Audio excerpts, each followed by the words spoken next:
Jumbo, everyone. My name is Brenna, and I will be your safari guide here today as we travel through the Harambe Wildlife Reserve. Now, a few safety reminders before we head out there. Please remain seated and keep all of those hands, arms, feet, and legs inside the truck at all times. Now, this first area we're about to enter is called the Little Ituri Forest. A lot of the animals in here can be shy, or they may just be really good at camouflaging. So let's keep our eyes peeled.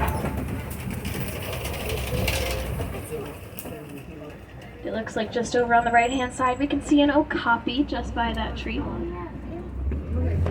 Okapis are often mistaken to be relatives of the zebra because they have those stripes on their hind legs. However, it's actually the closest living relative to the giraffe. We can tell because they have similar shaped skulls, but they also have those long prehensile tongues. That means their tongues can reach out and grab at any food, just like how we use our fingers. You can also see a couple saddle-billed storks over here on the left-hand side at the top of that hill. They can get very tall. They can get up to about 5 feet tall, and their wingspan is about 9 feet wide. And of course, they do get their name from that yellow saddle-shaped shield resting just on top of their bill.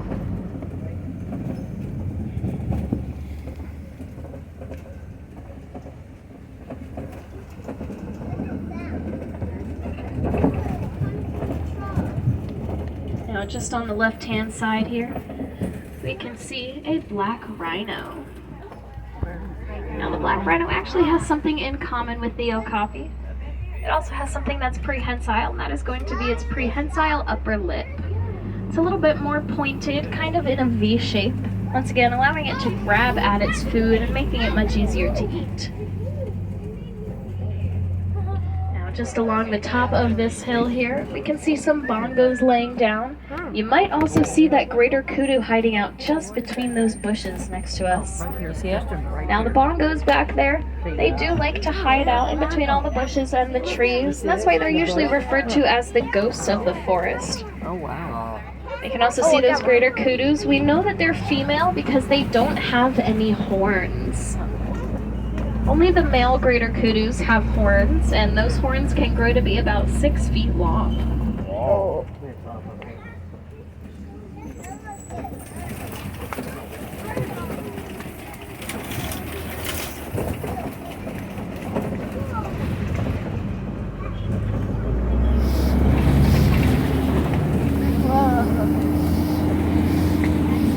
As we exit the forest, we're coming closer to the Safi River region.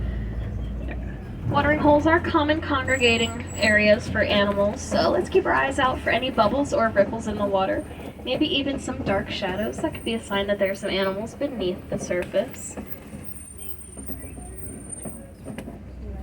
It looks like we can see a bunch of pink-backed pelicans hanging out just by the edge of the water here. Now, those pink-backed pelicans don't look super pink right now, but their backs do get much pinker during mating season, kind of like how we humans blush. We can see it a little bit on that one immediately to the right.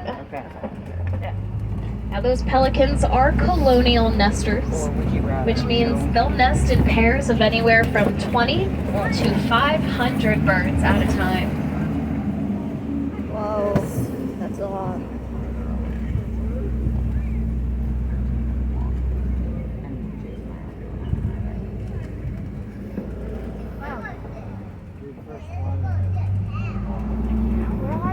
It looks like just by this back waterfall, we can see a couple Nile hippos over on the left-hand side. See any hippos? Now, they are underwater. They actually prefer to spend most of their time underwater, and they can hold their breaths for up to 8 minutes at a time. You can also see some Nile crocodiles on the left-hand side. Crocodiles!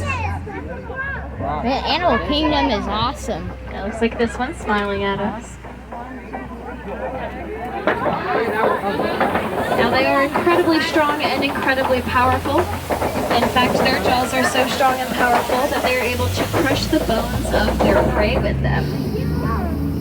However, they're also very gentle creatures because they will use those same strong and powerful jaws to gently pick up their eggs and roll them around in their mouths, making it much easier for those eggs to hatch.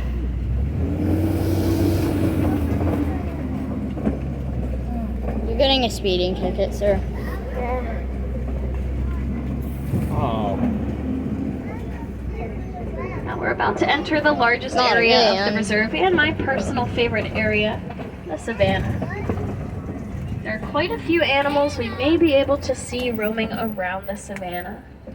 Unfortunately, we're not going to be able to stop for all of them. They certainly don't stop for us. So let's make our way down and see who we can find.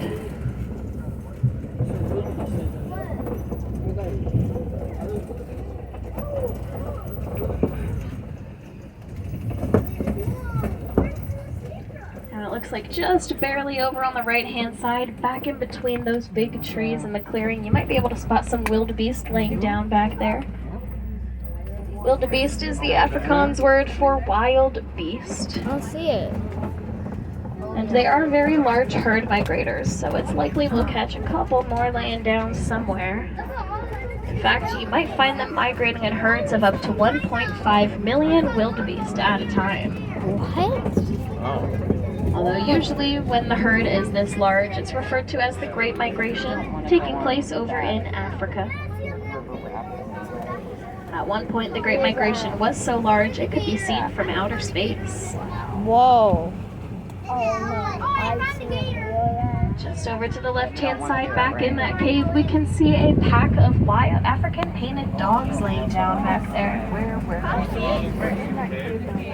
Now, they do get their names from the spots on their coats. Kind of looks like someone just went and painted them a little bit.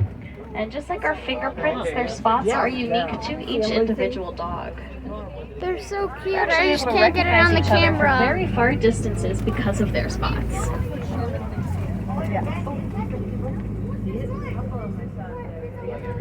And it looks like just over our left shoulders you can spot some sable antelope back there. Now, the sable antelope are the emblem of the Harambe I saw Wildlife it. Reserve, and that's Too late. because in a fight or flight situation, they will always choose fight.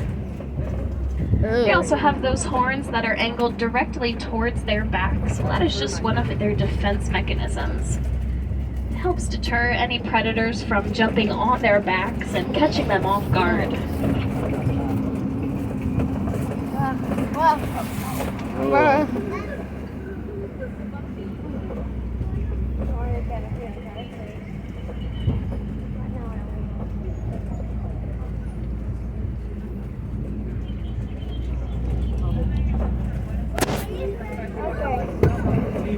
It looks like as we keep moving, we'll be able to see Hartman's mountain zebra up ahead. Oh, we can get another shot, a little bit closer shot at some of those wildebeest just between the trees over on the right. Oh, yeah, right back there. Oh, I saw them. Colorado. Now another name for wildebeest is new, because they kind of make a new sound, almost like how a cow moos.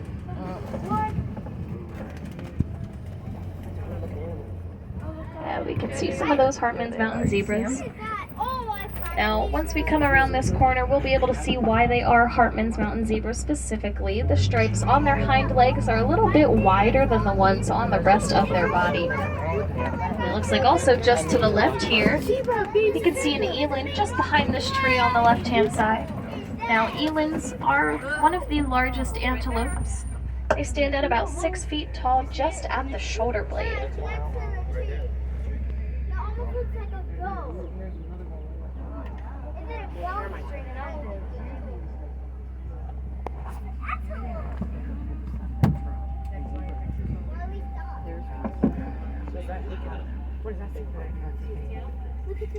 Now, like I said, the animals in this area are free roaming, as we can see.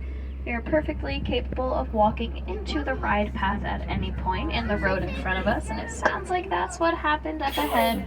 So we're just gonna wait for that animal to get moving a little bit. Oh. See one right there?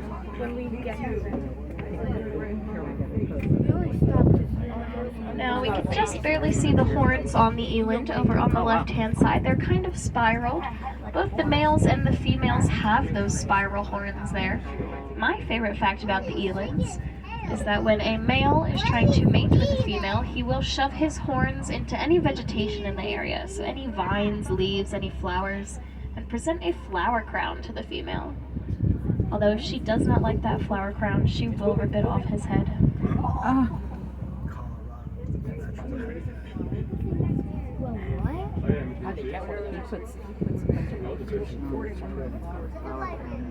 It's going towards the Silver Rock. Oh, no. It's going towards the Silver Rock. What? His head. Oh. Yeah, so that little No, not zebra rip is off his very new to the reserve. I don't know exactly when she was born because they're still keeping pretty close or tight lips on her, but I know it was within the past month, so she's very new. She's still exploring the area. She does like to run around a little bit, so we'll see if she does that. She likes to get the zoomies at some point. But yeah, she's a great new addition to the reserve. We love having her here.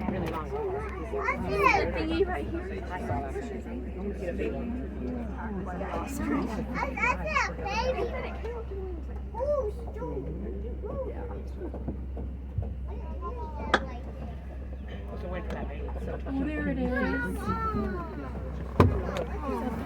Oh, I see it. Do you see it? Do you see it, Elias?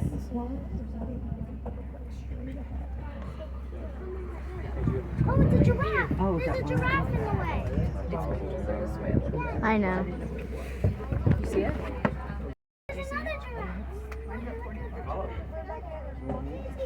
I'm gonna end the video.